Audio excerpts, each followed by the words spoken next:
قرآن کریم میں اللہ تعالیٰ نے اپنے پیغمبر حضرت صالح علیہ السلام کا ذکر فرمایا ہے، اور ساتھ ہی ساتھ حضرت صالح علیہ السلام کی اونٹنی کا قصہ بھی بیان فرمایا ہے۔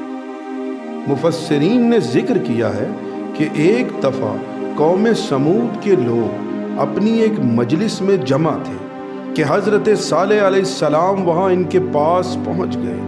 انہوں نے ان کو اللہ کی توحید کی دعوت پیش کی، ان کو واعظ و نصیحت کی، اللہ کے عذاب سے ڈرایا اور ان کو اللہ کی اطاعت و فرما برداری کا حکم دیا۔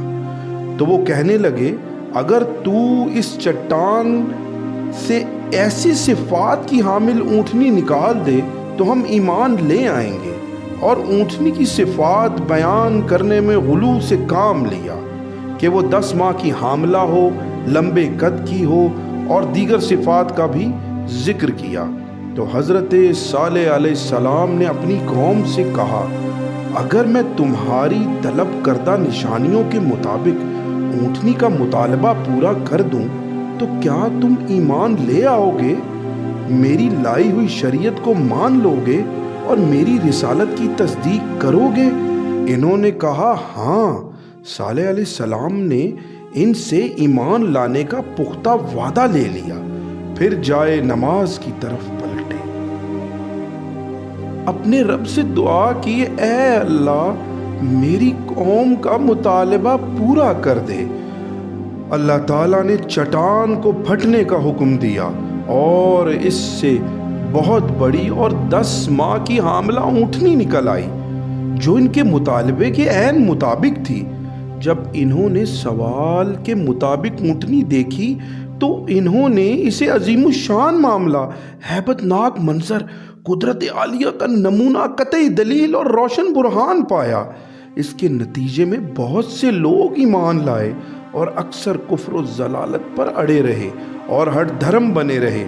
حضرت صالح علیہ السلام نے فرمایا، یہ اونٹنی میرے سچا ہونے پر دلیل ہے، اس لیے اس کو چھوڑ دو، وہ زمین میں کھائے اور اس کو نقصان نہ پہنچانا، ورنہ تم کو جلد عذاب آ پکڑے گا۔ تو قوم نے اس بات پر اتفاق کر لیا کہ یہ اونٹنی ان میں رہے گی، وہ جہاں سے چاہے چرے گی اور ایک دن چھوڑ کر پانی پینے آئے گی۔ جب مدت لمبی ہو گئی تو انہوں نے متفقہ فیصلہ کیا کہ اس اونٹنی کی کونچیں کاٹ دیں تاکہ اس اونٹنی کی مصیبت سے نجات پائیں اور سکون حاصل ہو اور پانی بھی کھلا مل سکے۔ اور شیطان نے ان کے اس کام کو خوبصورت مزین کر کے دکھا دیا۔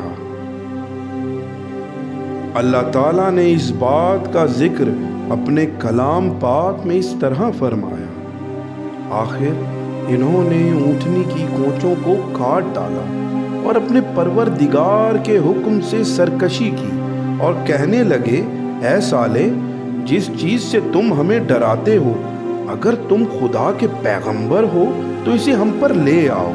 سورہ اعراف۔ اور قدار بن سالف بن جندہ نے اس کام کی سرپرستی کی۔ وہ سرخ رنگ کا اور میلی آنکھوں والا تھا اور اس کے وجود پر دھبے تھے، اور اونٹنی کے قتل کے متعلق ان کا ایک متفقہ فیصلہ تھا، اس لیے اس کے قتل کو اللہ تعالیٰ نے سب کی طرف منسوب کیا اور فرمایا کہ انہوں نے اونٹنی کو قتل کیا، اگرچہ اس کے قتل کرنے میں صرف ایک شخص ملوث تھا۔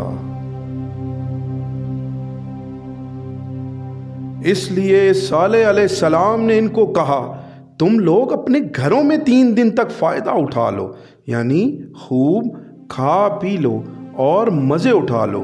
یعنی موجودہ دن نکال کر 3 دن کی مہلت دی گئی، اور جب 3 دن پورے ہو گئے تو اتوار کا دن آ گیا۔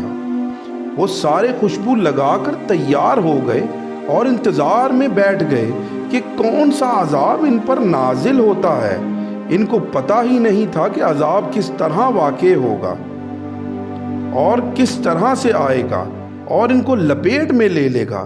جب سورج نکلا اور چمکنے لگا تو آسمان سے ایک چیخ آئی اور ان کے نیچے سے زلزلہ آیا، تو ان کی روحیں نکلنے لگیں، جانیں تڑپ تڑپ کر ختم ہونے لگیں اور ان کی حرکات ٹھنڈی پڑ گئیں اور آوازیں بند ہو گئیں اور حقیقت معلوم ہو گئی، اور وہ اپنے گھروں میں اوندھے منہ گرے پڑے تھے۔ محض ان کی لاشیں تھیں، ان میں کوئی حصو و حرکت نہ تھی۔